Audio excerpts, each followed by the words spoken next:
Handler Walter verified.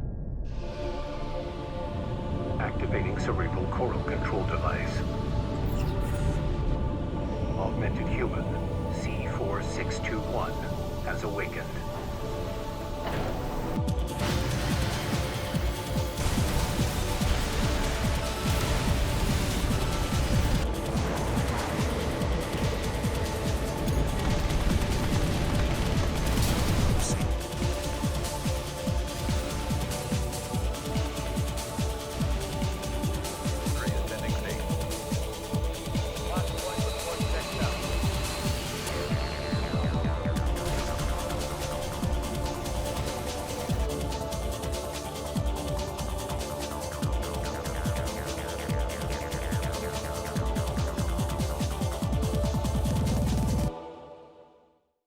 Armored Core is a series I have a very odd history with, as I've only ever played one, Armored Core 4, and had very fond memories playing it. A game where I could build my own mech to anything I want, shoot it like as one must fall, and just punch everything until it explodes because 10-year-old me used all my ammunition before I even made it to the end of the mission. Awesome! And obviously from me loving AC4, even though I never made it out of Chapter 3 as a child, I always wanted to get the previous ones and was waiting for a sequel. So I waited, played Elden Ring, waited, then, what's this? New Armored Core? Hell yes, I've been waiting. Wait, 6?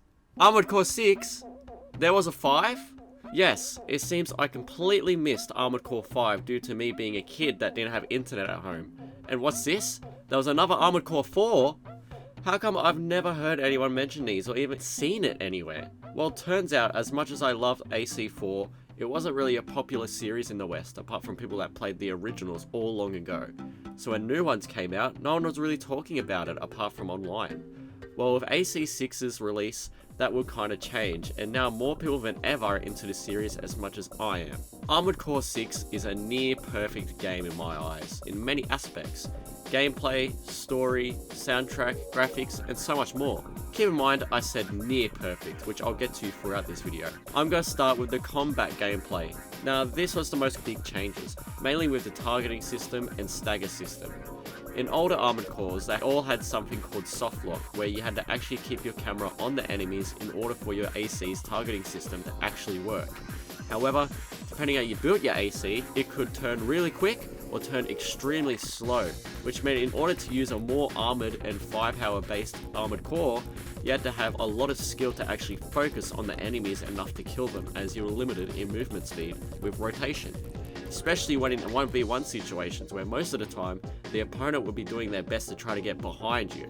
Unfortunately, or fortunately, depending how you look at it, AC6 has a hybrid of both soft lock and hard lock, where you can hard lock, however you'll be less accurate and have a tougher time hitting your target, whereas if you just use soft lock, you can still hit your opponents with more accuracy and hit them a lot more often, but you'll be dependent on your camera speed, which with how fast paced this game is really tough to pull off, especially when using a controller. In my eyes, they have balanced both systems perfectly, where you can get really good at the game with hard lock, but in order to master the game, you'll need to learn to use soft lock.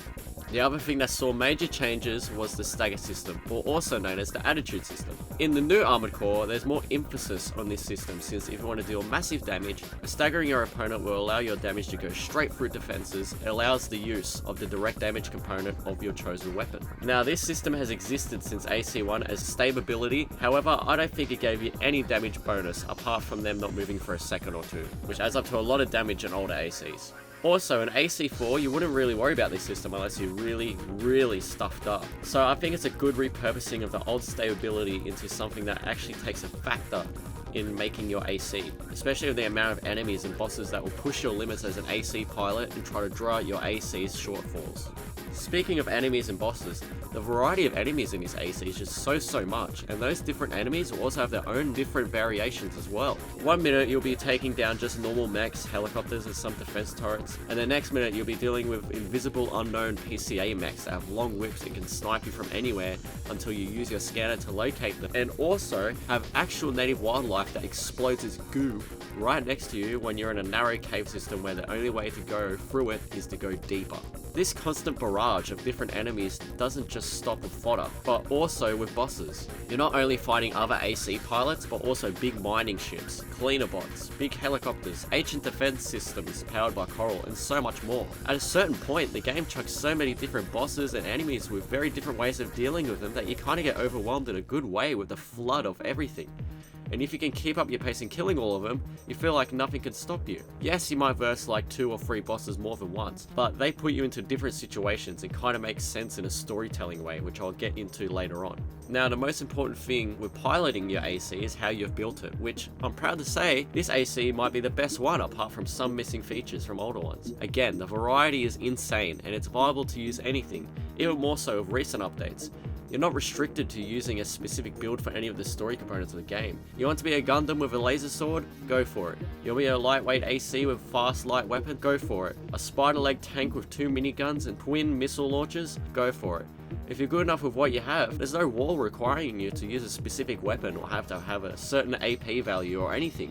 Just go for it with what you have. Let's say you are really struggling with what you have and want to change something to beat a boss. When you die, you can just change your parts that are right at the menu before you restart, which a lot of people dog on for making the game too easy, but it's actually a very helpful system, rather than going to have to restart the whole mission just to change one thing. Also, have I mentioned that the visual customization of your AC is near unlimited as well?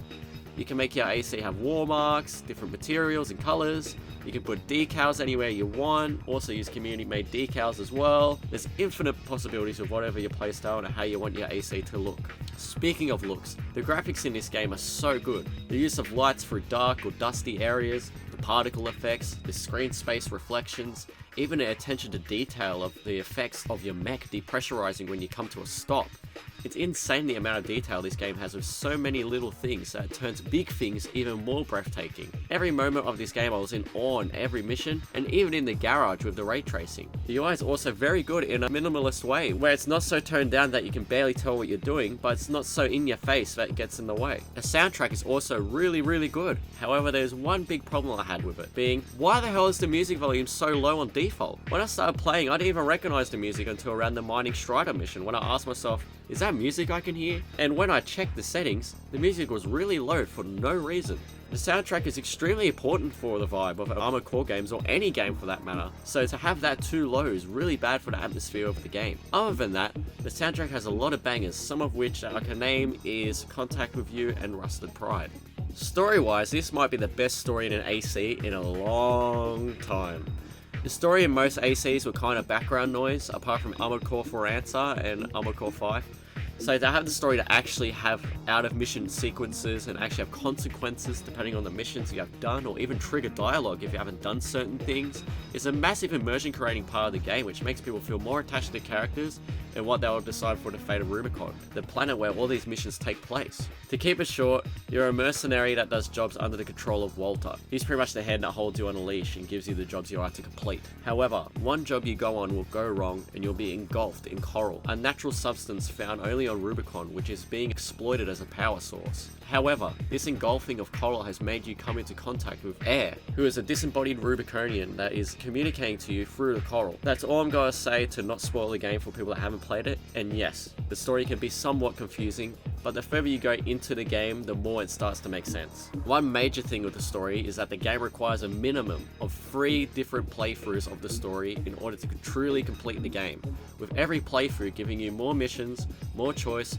more parts, and the final playthrough finally making sense of a lot of mysterious things in the previous playthroughs. Where's the visible dummies that whip you BDSM style? Yeah, they belong to a faction that you've known from the very start, which if you go back to where you crash landed from the first mission, in the second mission, they are there, almost like they were watching you from the start. I highly recommend a second and third playthrough of the game, otherwise you're missing an entire half of the game. We'd love to see this sort of system implemented into future Dark Souls or Elden Rings, since this would make New Game Plus a lot more interesting on top of an already perfectly interesting game.